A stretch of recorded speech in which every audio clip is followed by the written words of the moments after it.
আসসালামু আলাইকুম। বেয়াদবি মাফ করবেন।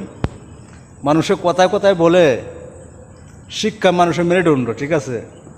আমি হিসাব করে দেখলাম কর্ম মানুষের মেরুদণ্ড, ঠিক আছে। শিক্ষায় মানুষের আলোর পথ দেখায়, কিন্তু কর্ম মানুষের লাইফ চলায়, ঠিক আছে। এই দেখেন, আপনি ক্লাস 1 থেকে 2-এ যাবেন, 2 থেকে 3-এ যাবেন, 3 থেকে 4-এ যাবেন, ঠিক আছে। এইভাবে যাইতে যাইতে লেখাপড়া সব শেষ করলেন, তাহলে শেষ পক্ষে লেখাপড়া শেষ করে আপনার কর্মস্থানে যাইতেই হবে। তাহলে আপনার কর্মস্থান স্টেশন, তাহলে আপনার শিক্ষা মেরুদণ্ড ওই রকম নেই।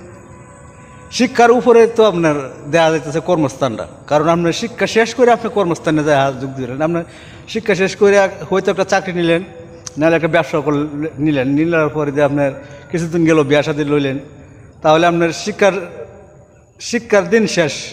এখন কর্মর দিনে আপনি ফাড়া দিলেন, ঠিক আছে। তাহলে আমার হিসাবে শিক্ষা হইল তাই মানুষের আলোর পথ, আলোর মানে কেমনে চলতে হয়, এক জায়গায় যাইলে তার না টেকা লাগে, সব কিছু মিলে শিক্ষায় উপকার হয়।